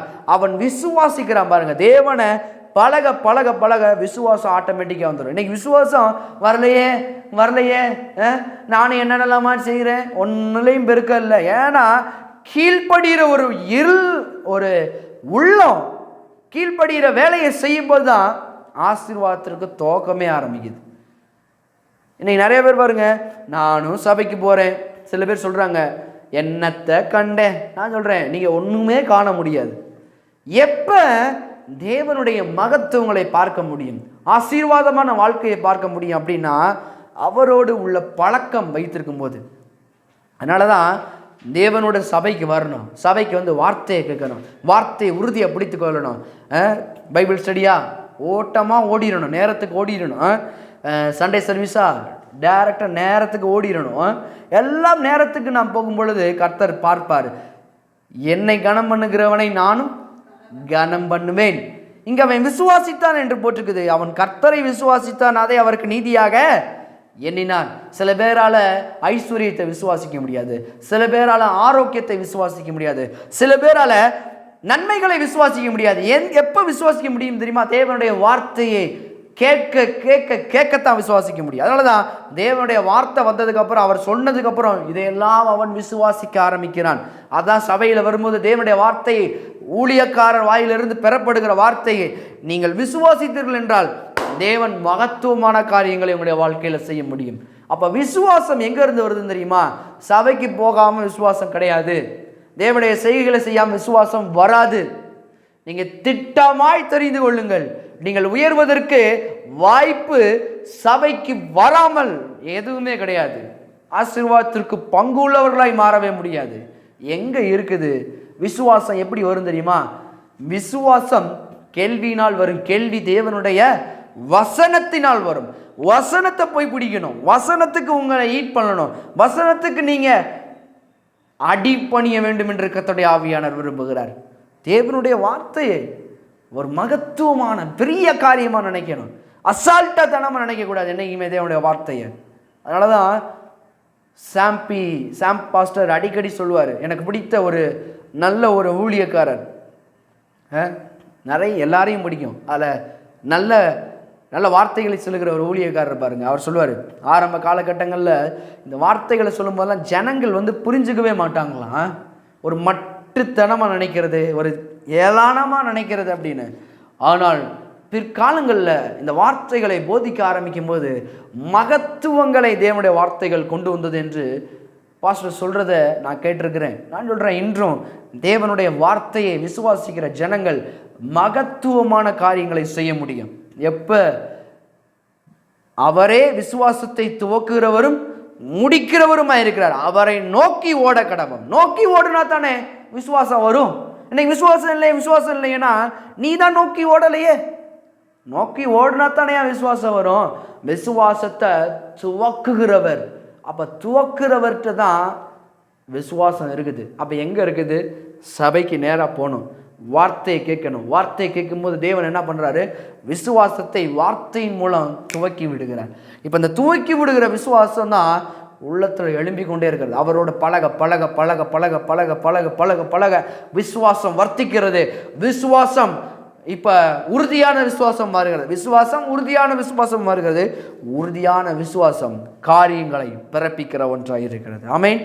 அப்போ சொல்கிறேன், நம்பினான் கர்த்தரை, எப்பொழுதும் அவருடைய வார்த்தையை நம்பின ஒரு மனுஷனாக மாற ஆரம்பிக்கிறான். இப்போ என்ன பாருங்க, வசனத்தை நம்புகிறான், கர்த்தர் சொல்கிறத நம்புகிறான், ஒரு விசுவாசம் உள்ளத்தில் பிறகுது, அவரோடு பழகிக்கொண்டே இருக்கிறான். இப்போ என்ன நடக்குதுன்னு பாருங்க, குழந்தை இல்லாதவனுக்கு முதலாவது வார்த்தை, அவர்கிட்ட விசுவாசம் பழக்கம் இருந்துக்கிட்டே இருக்குது. இப்போ என்ன நடக்குது? ஆதியாகமம் 21 1-3 முடிய, கர்த்தர் தாம் சொல்லி இருந்தபடியே சாராள் பேரில் கடாட்சமானார். சொல்லி இருக்கிறாரா உங்களுக்கும்? ஆனால் தேவனோடு உள்ள உறவு இல்லைன்னா இதை மறந்துடுங்க, தயவு செய்து மறந்துடுங்க. உறவுள்ள இருந்துக்கிட்டே இருக்கணும், வார்த்தைக்குள்ளே நிறைஞ்சிக்கிட்டே இருக்கணும். எவ்வளவு தூரம் நிறையிறமோ அவ்வளவு தூரம் தேவனுடைய வார்த்தை நம்மளுக்கு உறுதியான காரியங்களை கொண்டு வரும். இதை விட முடியல, உலகத்தில் இருக்கிறோம் அப்படின்னா, இல்லை எனக்கு இது வேணும் அப்படின்னா விட்டுத்தான் தீரணும். உலக பிரகாரமான காரியங்களை விட்டு சிலுவை எடுத்து என்னை பின்பற்ற கடவன். தேவனை நோக்கி அவருடைய காரியங்களை மகத்துவங்களையும் பின்பற்ற வேண்டும். இதை வரைக்கும் கேட்டுட்டு திரும்ப போகும்போது நடக்காது. உறுதியாய் பிடிக்க வேண்டும். ஆபிரகாம் உறுதியாக பிடிச்சான். என்னைக்குமே அவரோடு நடக்கிறான், என்னைக்குமே அவரோடு பேசுகிறான். இந்த உலக பிரகாரமான காரியங்கள் மனுஷனால சில நேரத்தை விட முடியல. அண்டர்ஸ்டாண்ட், ஒத்துக்கொள்ளுகிறேன். ஆனால் பாருங்க, நம்ம நினைச்சது நடக்கணும், தேவனுடைய வார்த்தை சொல்றது நடக்கணும்னா தேவனை உறுதியாக பிடிக்கணும். பழக பழக பழகத்தான் விசுவாசம், விசுவாசம் சமாதானம். அவரோட பழக பழகத்தான் அந்த சொன்ன வார்த்தைகள் நம்முடைய வாழ்க்கையில் நிறைவேறும். இல்லாட்டினா ஒடிஞ்சு. ஆனால் சபைக்கு வந்து வார்த்தையை கேட்கணும். தொடர்ந்து இந்த யூடியூப்லாம் எதுக்கு போடுறோம்? திரும்ப திரும்ப இந்த வார்த்தைகளை கேட்கணும். வார்த்தைகளை கேட்க கேட்க கேட்க பழக பழக பழக முதலாவது விசுவாசம் வருகிறது, துவக்கிறாரு. அந்த விசுவாசத்தை உறுதியுடைய விசுவாசமாக்குறாரு. உறுதி உள்ள விசுவாசம். வார்த்தை இப்பொழுது காதுகள் கேட்டதை கண்கள் காணத்தக்கதாய் வந்து நடக்கிறது. இப்போ கர்த்தர்கிட்ட அந்த வார்த்தையை கேட்டிருக்கிறான். கர்த்தர் அந்த வார்த்தையை சொல்லி கொடுத்துருக்காரு. விசுவாசிக்கும் ஆரம்பிச்சுட்டான். இப்போ என்ன நடக்குதுன்னு பாருங்க. 21:1, கர்த்தர் தாம் சொல்லி இருந்தபடியே சாராள் பேரில் கடாட்சமானார். கர்த்தர் தாம் உரைத்தபடியே, எல்லாம் சொல்லுவோம், உரைத்தபடியே சாராளுக்கு செய்தருளினார். ஆபிரகாம் முதிர் வயதாய் இருக்கையில் சாராள் கர்ப்பவதியாகி தேவன் குறித்திருந்த காலத்திலே அவனுக்கு ஒரு குமாரனை பெற்றாள். அப்பொழுது ஆபிரகாம் தனக்கு சாராள் பெற்ற குமாரனுக்கு ஈசாக்கு என்று பெயரிட்டான். தன் குமாரனாகி ஈசாக்கு பிறந்த 8ஆம் நாளிலே ஆபிரகாம் தனக்கு தேவன் கட்டளையிட்டிருந்தபடியே அவனுக்கு விருத்த சேதனம். பாருங்க, பிள்ளை பிறந்துட்டான் உடனே திரும்ப என்ன, பழைய குருடி கதவை திரடின்னு ஓடிடல. பிள்ளை கேட்டால் பிள்ளையை கொடுத்துட்டார். இன்னைக்கு தருத்திரத்திலிருந்து நீக்குங்க ஆண்டவரே, தருத்திலிருந்து நீக்கி ஐஸ்வர்யத்தை கொடுத்துட்டாருன்னா பழைய குருடி கதவை திரடி ஓடுறது பின்னாடி உலக பிரகாரமா. ஐயோ சாப்பாடு கூட நிலைமை இல்லாமல் இருக்கிறனே, கர்த்தர் ஆசீர்வதிச்சு நல்ல நான்வெஜ்ஜை கறியும் மட்டனும் கொடுத்தோடனே கறியும் மட்டனும் சமைக்க சாப்பிட ஓடிடுறது. அது கிடையாது வாழ்க்கை. தொடர்ந்து சாப்பிட வேணுமா? அதுதான் கேள்வி. தொடர்ந்து ஆசீர்வாதத்தில் இருக்க வேணுமா? தொடர்ந்து பிள்ளைகளுடைய ஆசீர்வாதம் தொடர வேணுமா? தேவனுக்கு கீழ்ப்படிந்தேன், கட்டளைகளை அப்படியே செயல்பட வேண்டும். வார்த்தைகள், தேவனோடு உள்ள பழக்கம், வார்த்தையில் உள்ள பழக்கம், அந்த பழக பழக பழக நன்மையை பார்க்க ஆரம்பிப்பீர்கள். இந்த நன்மை தேவனிடத்திலிருந்து வருகிறது. அதனாலதான் இன்னைக்கு கறி சாப்பிட்றீங்க, நைட்டு தேவன் ஆசீர்வதிச்சு உயர்த்திட்டாரு. கொஞ்ச நாளுக்கு அப்புறம் திரும்ப அந்த உலக பிரகாரமான காரியங்கள் திரும்பும்போது, பழைய திரும்ப தரித்திரங்கள் உள்ளே வரும்போது, தேவனை விடும்போது என்ன நடக்கும்? அப்போ போய் ஓடுனா கர்த்தர் என்ன சொல்லுவார்? நீ என்ன பிடிச்சனா திரும்ப நான் கொடுக்க ரெடிப்பா, ஆனால் ஆசீர்வாதத்திற்கு தகுதி உடையவனா நீ? எதுக்கு உனக்கு பணம்? என்னத்துக்கு உனக்கு பணம்? கரெக்டாக செய்வியா? பணத்தை வச்சு என்னோடு கூட இருப்பியா? நான் உன்னை ஆசீர்வதிக்க நான் ரெடி, ஆனால் என்னோடு பழக நீ ரெடியா? உன்னை அநேக ஜாதிகளுக்கு உயர்த்துவேன்னு சொன்னேனே, ஆபிரகாம் உயர்த்தினாரா? உயர்த்தினாரு. உன் பேரை பெருமைப்படுத்துவேன்னு சொன்னார், பெருமைப்படுத்தினாரா? பெருமைப்படுத்தினாரு. அநேக ஜாதிகளுக்குள்ள ஒன்று ஆசீர்வாதம் வைப்பேன்னாரு. இப்போ அநேக ஜாதிகள் இந்த ஆபிரகாம் மூலியமாக பிறந்திருக்கிறது. ஈசாக்கு இன்னும் ஒரு மூலியமாக நிறைய ஜாதி வரப்போகுது. சொன்ன வார்த்தைகள் எல்லாம் நிறைவேறும். அப்போ அவருடனே பழகும்போது தான் நடக்கும். இன்னைக்கு வந்துட்டு ஆசீர்வதிக்கப்பட்டோடனே கலண்டக்கூடாது. கலண்டோம் அப்படின்னோம்னா திரும்ப நாளைக்கு கண்ணீர் வடிக்கக்கூடாது.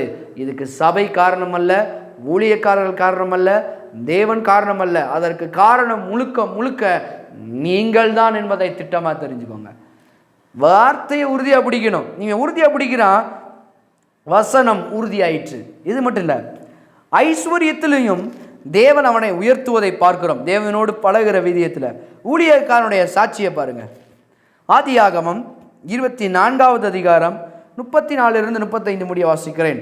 அப்பொழுது அவன், நான் ஆபிரகாமுடைய ஊழியக்காரன், கர்த்தர் என் எஜமானை மிகவும் ஆசீர்வதித்திருக்கிறார். அங்கே ஆசீர்வாதம் போட்டிருக்குது, இங்கே பாருங்க மிகவும் ஆசீர்வதித்திருக்கிறார். என்ன மாதிரி வார்த்தை பாருங்க. த மோஸ்ட் ஹை, எல்லாவற்றிலும் உயர்ந்த நிலைமையில தேவன் அவனை ஆசீர்வதித்திருக்கார். எதுல?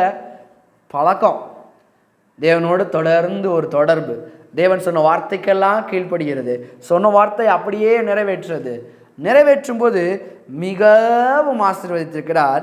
அவர் சீமானாய் இருக்கிறார். என்னையா மிகவும் ஆசீர்வதித்திருக்கிறார்? அது என்ன சீமானாயும் இருக்கிறார்? என்னைக்குமே தேவனுடைய திட்டம் இந்த மிகவும் ஆசீர்வாதம் நான் சொன்னேன் ஏற்கனவே, அதை பைபிள் ஸ்டடியில் எடுத்துக்கிட்டு இருக்கிறோம். கர்த்தரின் ஆசீர்வாதம்ன்றது வெறும் என்ன, அதில் பணம் பொருள் கிடையாது, எல்லா ரீதியிலையும். இங்கே இவனுடைய எதுக்கு இப்படி எழுதியிருக்குன்னா, மிகவும் ஆசீர்வதித்திருக்காருன்னா அவனுடைய பிள்ளைகளை ஆசீர்வதித்திருக்கிறார், அவனுடைய ஊழியக்காரர்களை ஆசீர்வதித்திருக்கிறார், வேலை செய்கிறவர்களை கூட ஆசீர்வதித்திருக்கிறாரு. இவனுடைய பெருக்கம் அதிகமாகிக்கிட்டே இருக்குது. மாடு அதிகமாகுது, ஆடு அதிகமாகுது, கோழி அதிகமாகுது, ஒட்டகம் அதிகமாகுது, இவனுடைய வீடுகள் அதிகமாகிறது, இவனுடைய பெயர்கள் பெருமைப்படுது. எல்லா இதுலையும் ஆபிரகாம் ஆபிரகாம் ஆபிரகாம்.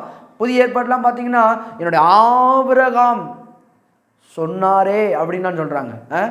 முற்பிதாக்கள் சொன்னாங்களே, அந்த எத்தனையோ காலகட்டங்கள் முன்னாடி வந்த ஆபிரகாமுடைய பெயரை தேவன் பெருமைப்படுத்தி வைத்தார். 2000 வருஷத்துக்கு முன்னாடி தேவன் அதற்கு முன்னாடி தேவன் வரும்பொழுது புதிய ஏற்பாட்டின் காலகட்டங்களில் ஆபிரகாமை குறித்து பேசுகிறாரு. ஆபிரகாம் இந்த நாளை காணத்தான் ஆசையாக இருந்தான், நீ யாரு அப்படின்றாரு. அப்போ ஆபிரகாமை உயர்த்தினதே அதே தேவன் தான். ஆசீர்வாதத்தில் சுகத்தில் நல்லா இருந்தான், பலத்தில் நல்லா இருந்தான். அவனுடைய வயதை பார்த்தீங்கன்னா ஏற்கனவே கடந்துச்சு, ஆனால் பிள்ளை பெறுவதற்குரிய வாய்ப்பை கொடுக்குறாரு. உறுதியான ஒரு பலன் அதற்குள்ளே இருக்குது. அதுக்கடுத்து போனால் எத்தனையோ எதிர்த்து சில பேர்த்த சண்டை போடுறான், இவன் ஜெயிக்கிறான். ஊழியக்காரர்கள் அவ்வளோ பலமுள்ளவர்களாக இருந்தார், ஒருவரும் ஏப்ப சாப்பையார்கள. அதனால தான் கிறிஸ்தவ ஜீவியம் என்பது அநேகர் கண்டு கேலி செய்கிற ஜீவியம் அல்ல, அநேகர் பார்த்து நடுங்கக்கூடிய வாழ்க்கைக்கு நேராக கொண்டு போகிறது தான் தேவன். இது ஒரு மதம் அல்ல, அது ஒரு மார்க்கம் அல்ல, இது வெற்றியின் வழி.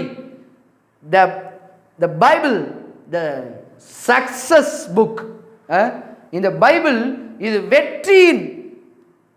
இது வெற்றிக்கான ஒரு புத்தகம் பாருங்க. நிறைய பேர் இது மத புஸ்தகம் கிடையாது, இது ஒரு வெற்றியின் புஸ்தகம். இது மனுஷனை தோல்வியிலிருந்து உயர்த்துகிற புஸ்தகம், தரித்திரத்திலிருந்து உயர்த்துகிற புஸ்தகம், வாழ்க்கையை ஆசீர்வாதமான வாழ்க்கைக்குள்ள வழிநடத்துகிற புஸ்தகம் கர்த்தருடைய புஸ்தகம். அப்போ நான் சொல்லுகிறேன், கர்த்தருடைய புஸ்தகத்தை, தேவனுடைய வார்த்தையை நீங்கள் உறுதியாய் படிக்கும்போது கர்த்தர் நன்மையானதை செய்வார். ஐஸ்வர்யத்தை கொடுக்குறாரு, பிள்ளைக்கு நல்ல திருமணம் நடக்கிறது. உங்களுக்கு தெரியும், ஆதியாகமம் 24 போய் படித்து பார்த்தீங்கன்னா 63 64 எவன் எனக்கு தண்ணீர் வார்ப்பானோ அவனை என்ன பண்ணுவேன், கர்த்தர் நிச்சயமாக எனக்கு உதவி செய்வார்னு ஆபிரகாம்கிட்ட சொல்லிட்டு ஊழியக்காரன் போகிறான். அதே மாதிரியே தேவனின் உதவியும் கிடைக்குது பாருங்க. நல்ல மருமகளை என்ன பண்ணுறாரு ஆபிரகாமுக்கு தேவன் கொடுக்கிறார். ஒருவேளை நீங்கள் எதிர்பார்த்துக்கிட்டு இருக்கலாம், நல்ல மாப்பிள்ளைக்காக நல்ல பெண்ணுக்காக எதிர்பார்த்து கொண்டு இருக்கலாம். நான் சொல்லுகிறேன், தேவன் நிச்சயமாகவே உங்களுக்கு நல்ல பெண்ணை கொண்டு வந்து கொடுப்பார், நல்ல மாப்பிள்ளையை கொண்டு வந்து கொடுப்பார். எப்போ? அவரோடு உள்ள ஒரு பழக்கம். ஈசாக்கு பார்த்தீங்கன்னா எங்கே இருந்து வரானா, தேவனுடைய மேலே இருந்து ஜெபக்கூடத்திலேருந்து வெளியே வரான். அப்போ அவள் பார்க்குறா. அப்போ இதெல்லாம் கொஞ்சம் கவனிங்க, தேவனோடு உள்ள. அதனால் ஆபிரகாம் ஈசாக்குக்கு சொல்லி கொடுத்துருக்குறான், சொன்னதை ஈசாக்கு ஃபாலோ பண்ணுறான். ஈசாக்குக்கும் நன்மைகள் தேவன் கொண்டு வந்து கொடுக்கறத பார்க்குறோம். இப்போ நான் சொல்லுகிறேன், நீங்கள் பெற்றோர் சரியாக இருந்தீங்கன்னா பிள்ளையை சரியான விதத்தில் வளர்ப்பீர்கள். பிள்ளை வளர்ந்தால் அவருடைய பிள்ளைகள் சரியாக இருக்கும். அவருடைய பிள்ளைகள் இப்போ சந்ததி சந்தானம் ஆசீர்வதிக்கப்பட்டிருக்கும். அப்போ எதனால் இத்தனை ஆசீர்வாதங்களும் இவனுக்கு வந்தது? இப்போ கேள்விக்கு நம்ம வருவோம், ஏன் இப்படி இத்தனை ஆசீர்வாதங்கள் அவனுக்கு வந்துச்சு ஆபிரகாமுக்கு? நான் சொன்னேன் எல்லாத்திலும் கீழ்ப்படிந்தான் அப்படின்னு. ஆனால் என்ன வேதம் என்ன சொல்லுகிறது? ஆதியாகமம் 26வது அதிகாரம் 4:5 நான் வாசிக்கிறேன். ஆபிரகாம், எல்லாம் சேர்ந்து வாசிப்போம்.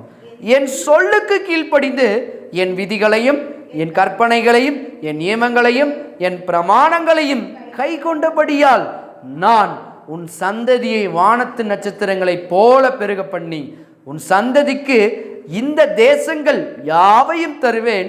உன் சந்ததிக்குள் பூமியில் உள்ள சகல ஜாதிகளும் ஆசீர்வதிக்கப்படும் என்றான். என்ன மாதிரி வார்த்தை பாருங்க.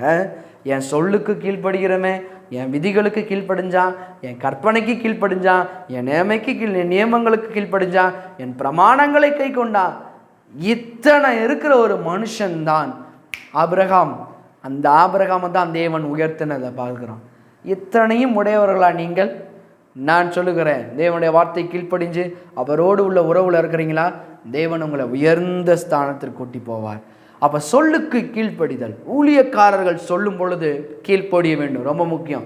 ஏனென்றால் அவர்கள் யாருடைய வார்த்தையை சொல்லுகிறார்கள்? தேவனுடைய வார்த்தை சொல்லும்போது கீழ்ப்படிய வேண்டும். அவருடைய வார்த்தைக்கு மரியாதை கொடுக்க வேண்டும்.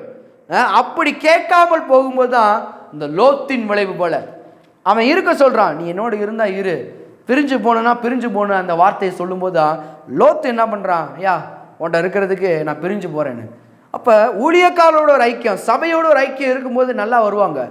என்னைக்கு இந்த பிரிதல் உண்டாகுதோ லோத்துவை போல ஆகுறதற்கு மிகப்பெரிய வாய்ப்புகள் இருக்கிறது. தேவனை தேடலை, கீழ்ப்படியலை, தசம பாகம் கொடுக்கலை லோத்து. அவனை வாசிக்கும் போது வேறு ஆசீர்வாதத்தை தேடுபவன் பாருங்க லோத்து. எப்பவுமே பச்சை பசையானதை தேடுறான், ஆனால் கர்த்தரை தேடுறதுக்கு மறந்து போயிடுறான். கர்த்தருடைய வார்த்தை ஊழியக்காரனை விட்டு பிரிகிறான். கர்த்தருடைய வார்த்தை கேட்டு தான் அவன் ஆபிரகாமோட வந்தான். இப்போ கர்த்தருடைய வார்த்தையை விட்டு பிரிகிறான். முதலாவது வார்த்தை எதற்கு அடையாளம்? சபைக்கு அடையாளம். சபையை விட்டு பிரிகிறான். ரெண்டாவது ஊழியக்காரரை விட்டு பிரிகிறான். ஆசீர்வாதம் மட்டும்தான் அவன் லட்சியமாக இருக்கிறான். சபைக்கு வரதே ஆசீர்வதிக்கப்படத்தானா? எத்தனையோ உலகத்தில் இருக்குது. இன்னைக்கு போய் சபைக்கு வராதவன் தான் தீமையான பழக்கத்தை பண்ணுறான். இங்கேருந்து கள்ளக்கடத்தல் பண்ணுறான். அவன் இலையாவாக இருக்கிறான்னு நினைக்கிறீங்க? ஒரு இதுக்கு இப்படி பண்ணோம்னா எத்தனையோ கோடிகள் லட்சங்கள் கொடுக்குறாங்க. ஆனால் அவனுடைய முடிவு எப்படி இருக்கும்? அழிவு, நாசமோசம்தான். ஆனால் கர்த்தர் கொடுக்குற ஆசீர்வாதம் அப்படியே இல்லை. கர்த்தர் கொடுக்குற ஆசீர்வாதம் ஆபிரகாமுடைய வாழ்க்கையை போல இருக்கும். பயந்து ஜனங்கள் எல்லாரும் நடுங்கக்கூடிய அந்த அப்படிப்பட்ட ஆசீர்வாதம். இவன் பாருங்க, வெறும் ஆசீர்வாதத்துக்கு மட்டும் பழகுறான். ஆசீர்வாதிக்கிற கர்த்தர் அவனுக்கு வேண்டான்னு சொல்றான் பாருங்க. ஆசீர்வாதம் மட்டும்தான் அவன் லட்சியம், ஆனால் ஆசீர்வதிக்கிற கர்த்தர் அவனுக்கு வேண்டாம். சபை வேண்டாம், கர்த்தர் வேண்டாம், எதுவும் வேண்டாம். ஆசீர்வாதம் மட்டும் வந்தா போதியா, வாயை பொழந்துக்கிட்டே இருக்க வேண்டியதுதான். ரொம்ப முக்கியம், கர்த்தர் ரொம்ப முக்கியம், கர்த்தருடைய வார்த்தை ரொம்ப முக்கியம், பழக்கம் ரொம்ப முக்கியம். அவருடனே பழகி சமாதானமாயிரும், அதனால் உனக்கு நன்மை வரும். பழக்கம் ஆபிரகாமோட பழகணும். லோத்து பழகலை, லோத்து நியமங்களை கைப்பிடிக்கலை, லோத்து நியாயப்பிரமாணங்களை செய்யலை, லோத்து எதையுமே செய்யலை. அவனுடைய தெரிந்தெடுப்பு எப்படி இருந்துச்சு தெரியுமா? ஆதியாகமம் 19 பார்த்து முடிப்போம். ஆதியாகமம் 19:15. கிழக்கு வெளுக்கும்போது அந்த தூதர் லோத்தை நோக்கி, பட்டணத்திற்கு வரும் தண்டனையில் நீ அழியாதபடிக்கு எழுந்து உன் மனைவியையும் இங்கே இருக்கிற உன் 2 குமாரத்திகளையும் அழைத்து கொண்டு போ என்று சொல்லி அவரை துரிதப்படுத்தினார்கள். ஏன் இந்த மாதிரி நடக்குது? 16 வசனம் பாருங்க. கர்த்தர் இரக்கம் உள்ளவர்.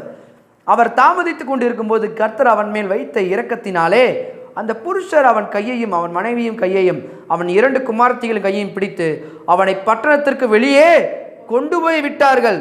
என்ன மாதிரி இரக்கம் உள்ள தேவன். அவன் எடுத்தது என்ன? லோத்துன்றது எப்படிப்பட்ட பூமி? நான் ஏற்கனவே வாசித்து காமிச்சேன். கேடு நினைந்த ஒரு அந்த சோதம் குமாரா பட்டணம் பாருங்க. நான் ஏற்கனவே வாசிச்சேன்ல, ஏற்கனவே ஆபிரகாம் இவன் பிரிஞ்சு போகும்போது இவன் எடுத்தது சோதம் குமாரா. சோதம் குமாரானால என்னது? கேடு நிறைந்த பாவத்திற்கு பிரசித்தி பெற்ற ஒரு இடம். இப்போ 19:17 பாருங்க.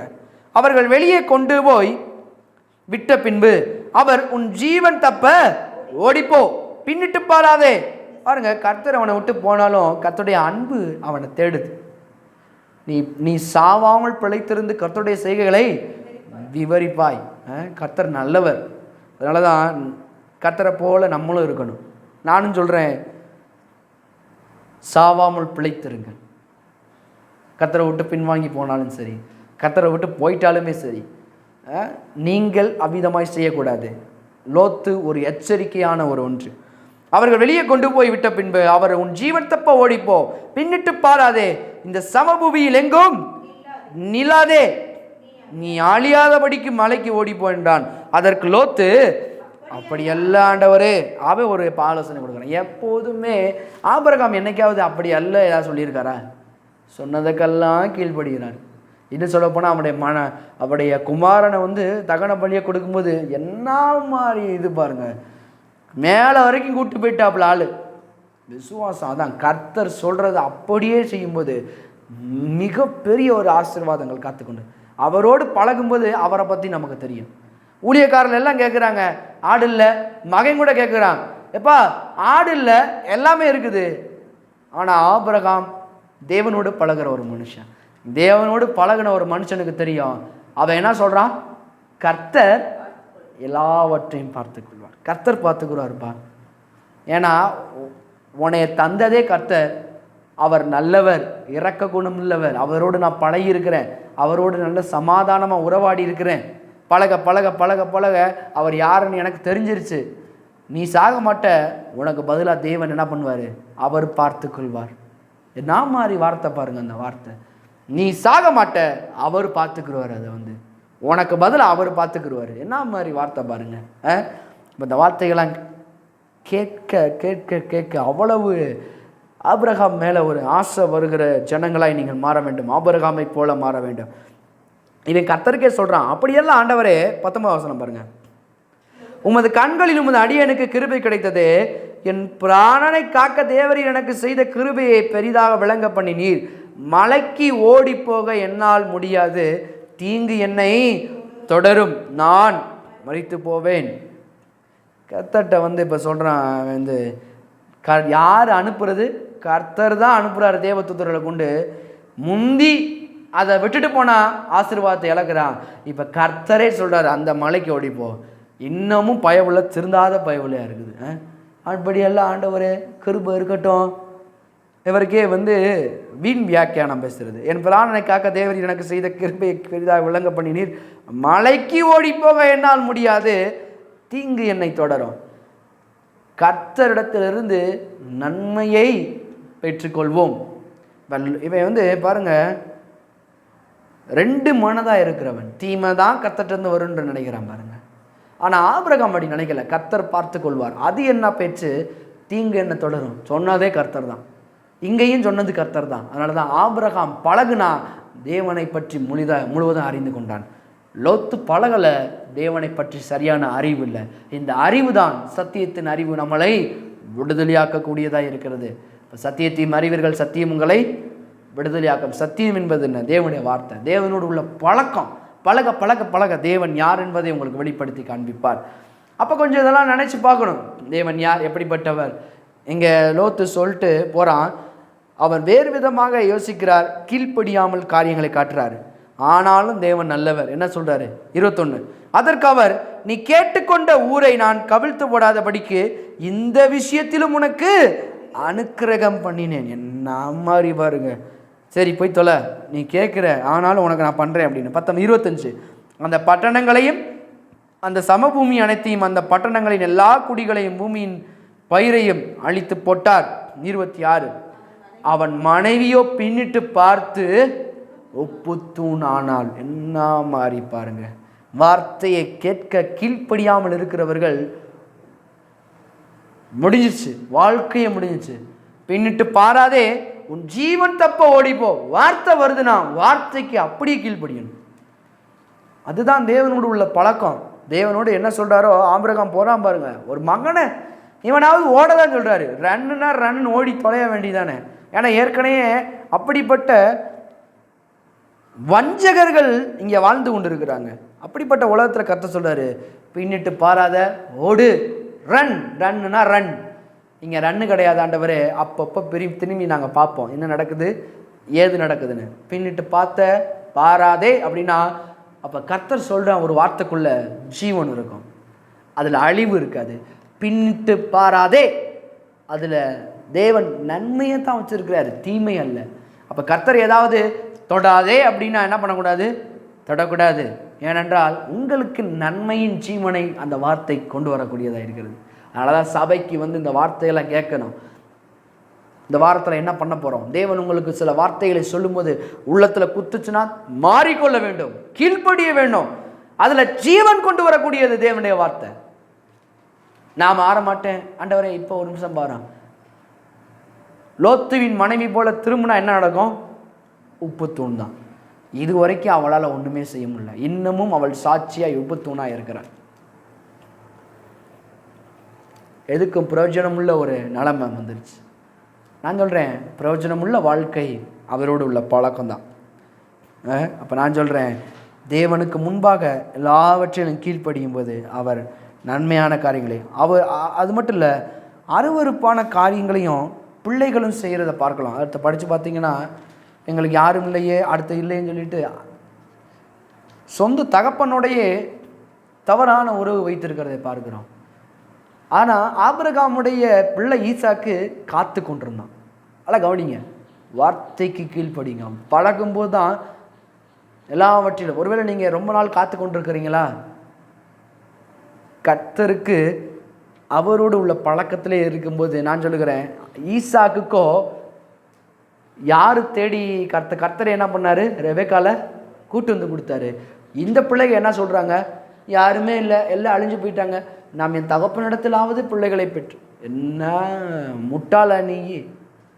அதனால தான் தேவனோடு உள்ள பழக்கங்கள் நல்ல தீர்மானங்களை கொண்டு வரும். ஈசாக்கு காத்திருந்தான், காத்திருந்ததை ஒருபோதும் வெட்கப்படுத்துவதில்லை. ஆபிரகாம் காத்திருந்தான், ஒரு நாளும் வெட்கப்பட்டு போவதில்லை. அநேக தேவ மனுஷர்கள் காத்திருந்தார்கள், வெட்கப்பட்டு போவதில்லை.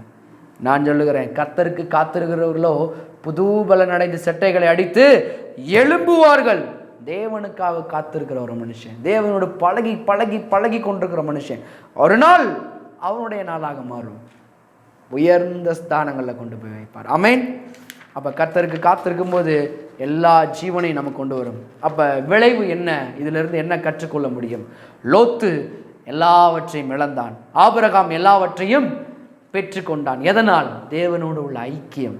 அப்போ கர்த்தருடைய உள்ள தொடர்பு, பழகுதல், கீழ்ப்படிதல், ஊழியக்காரருக்கு கீழ்ப்படிதல், ஊழியக்காரரிலிருந்து வர வார்த்தைகளை அப்படியே அங்கீகரித்தல், எல்லாம் எதற்கு நேரம் வழி நடத்துகிறது என்றால் நன்மையை மாத்திரம் கொண்டு வரக்கூடியதாக இருக்கிறது. இப்போ நான் சொல்லுகிறேன், கீழ்ப்படிதல் நல்ல நிலைமை, இல்லையே லோத்து போலத்தான் இருக்கும். நான் எதுவும் பண்ண மாட்டேன் வைக்க மாட்டேன் அப்படின்னா லோத்துவை எண்ணி பாருங்கள். கர்த்தர் சொன்னார், லோத்துவின் மனைவியை எண்ணி பாருங்கள். உப்பு தூணா நிற்கிறா, பழக்கம் இல்லை. அதனால தான் முதலாவது தேவன்கிட்ட பழகிறதுல ரொம்ப முக்கியத்துவம் இருக்கிறது யாருக்கும் தெரியுமா? பெண்கள். குடும்பங்களில் தனிமையாக இருக்கும்போது பிசாசு அத்தனை காரியங்களும் கொண்டு வந்து புகுத்த நேரிடும். தவறான காரியங்கள் பார்க்கும்போது சின்ன ஒரு காரியம் வந்துருச்சுன்னா அது மண்டைக்குள்ளே பிசாசு ஏற்றிடுவான். ஏற்றிட்டா அப்படின்னா உங்கள்கிட்ட இருந்து யாருமே விடுதலை ஆக்க முடியாது. அதனால தான் கர்த்தருடைய வார்த்தையால் நிரம்பிக் கொண்டே இருக்க வேண்டும். கர்த்தருடைய வார்த்தையால் நிரம்பிக் கொண்டே எவ்வளவு தூரம் நிரப்புறோமோ அவ்வளவு தூரம் நன்மையை எடுத்துக்கொண்டே இருக்கலாம். அவரோடு பழகி சமாதானமாக இருங்கள், அப்பொழுது உமக்கு நன்மை உண்டாகும். பழக்கம் ஈக்குவல் டு நன்மை.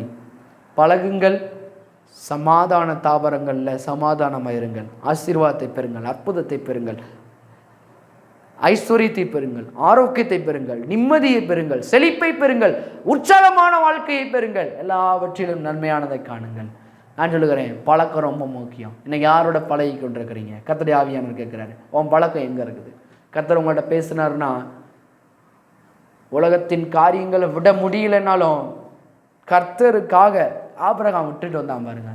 இதை விட்டுட்டு போனால் என்ன நடக்கும்?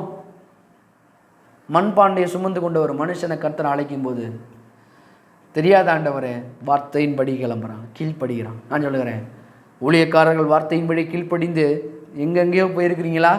நான் சொல்கிறேன், உங்களையும் கர்த்தர் அவரால் உயர்த்த முடியும். அவரோடு தொடர்ந்து பழகுங்க, சமாதானமாக இருங்க. கர்த்தர் உங்களை உயர்ந்த ஸ்தானங்களை கொண்டு வந்து அழகு பார்ப்பார், ஆசீர்வதித்து உயர்த்துவார். God bless you. ஜெபம் பண்ணுவோம். பரலோகத்தின் தகப்பனை துதிக்கிறோம். ஆண்டவரை இயேசுவின் நாமத்தில் மண்டை வருகிறோம். கர்த்தாவே, நீர் நல்ல ஒரு நன்மை மாத்திரம் செய்கிறபடியால் துதிக்கிறோம். அவருடனே பழகி சமாதானமாயிரும், அதனால் உமக்கு நன்மை உண்டாகும் என்ற வார்த்தையை நாங்கள் கேட்டிருக்கிறோம். இந்த வசனத்தை எங்களுக்கு கொடுத்திருக்கிறபடியால் துதிக்கிறோம். ஆபிரகாமையும் லோத்தையும் எங்களுக்கு எடுத்து காண்பித்தீரே. நாங்கள் ஆபிரகாமை போல எல்லா விதங்களிலும் கீழ்ப்படிந்து எல்லா விதமான நன்மைகளை பெற்றுக்கொள்ளக்கூடிய ஜனங்களாக, கர்த்தருக்காக வைராக்கியம் உள்ள ஜனங்களாக, ஆண்டவரை கர்த்தருக்கென்று எல்லாவற்றையும் செய்யக்கூடிய ஜனங்களாக எங்களை மாற்றி போடும்படியாக நாங்கள் ஜெபிக்கிறோம். எங்களுடைய உள்ளங்கள், இல்லங்கள் எல்லாவற்றையும் மாற்றி போடுவீராக.